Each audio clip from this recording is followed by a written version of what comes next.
Good morning. Happy Friday. It's Andrea, aka Chocolate Dimples, and we're going to continue my journey.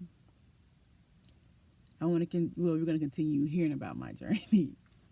um, so the last time I spoke with you, I talked about removing the mask, and as difficult as that was, the next part was the most difficult of all, and I realized that it was the most difficult of all was because it was most important of all.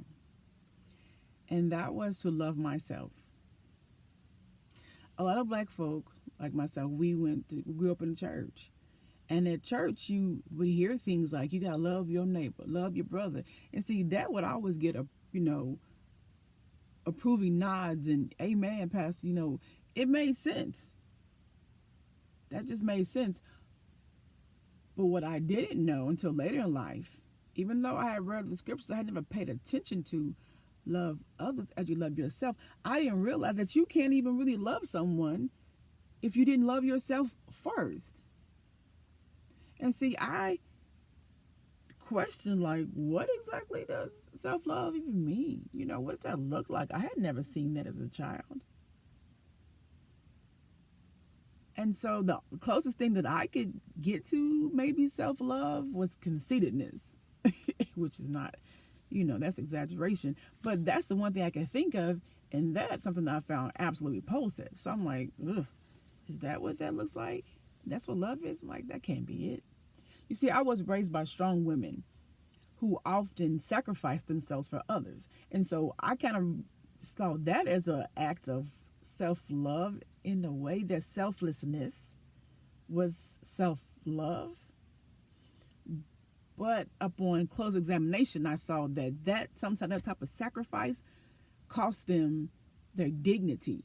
It cost them their purpose and destiny. Because, see, I thought it was noble at first, but that's not always the smartest thing to do, to sacrifice everything for others. So after studying myself and actually studying the subject of self-love, because I had to do some research because I just didn't know where to begin.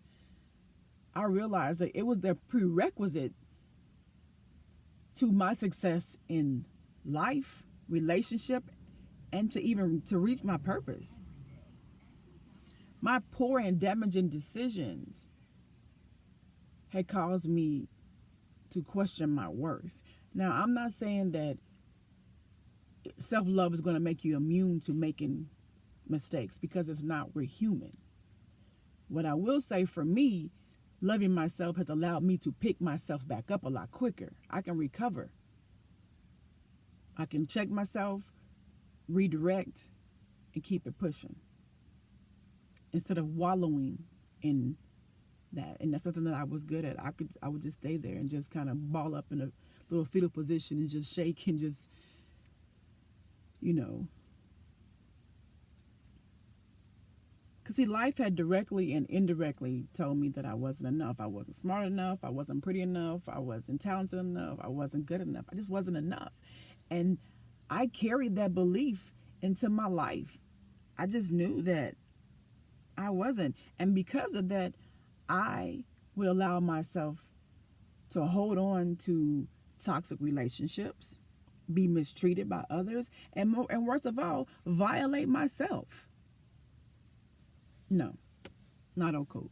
And then I always gravitated towards situations and people who validated my brokenness. So if you didn't validate my brokenness, if you were actually, positive and brought in love, I was turned off by that. I would sabotage that because I didn't understand that. It was so foreign to me.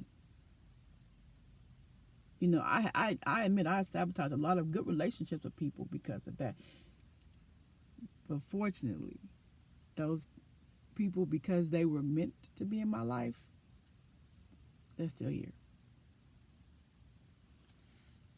My soul cried out, "You are not your mistakes. You are not your pain."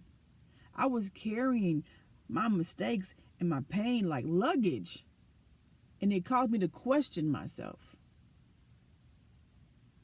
and my value through teary eyes and snot bubble tears, snot bubbles. I let go. I let go. And I forgave myself. In that moment, I decided that, you know what, Andrea, I'm going to give you a clean slate.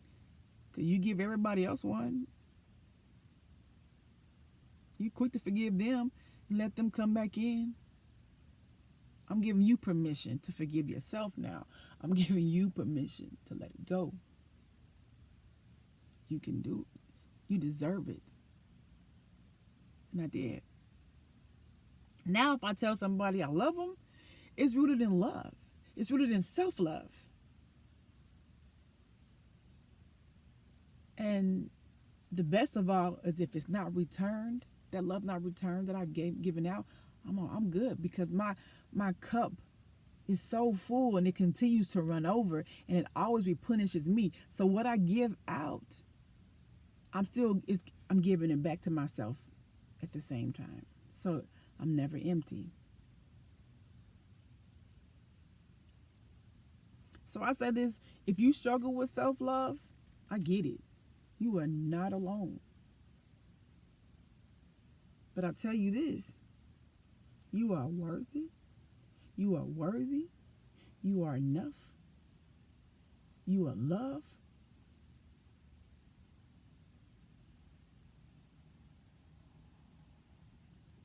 And don't let anything, don't let anyone, I don't care if your mama, don't let anything or anyone make you question that.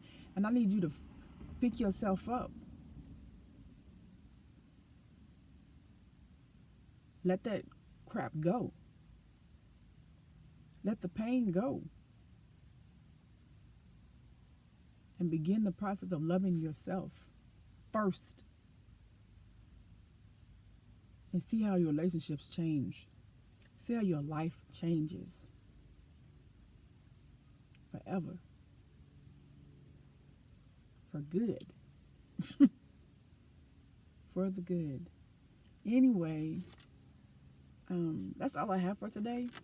You have a good weekend. Have a great weekend. And peace and blessings.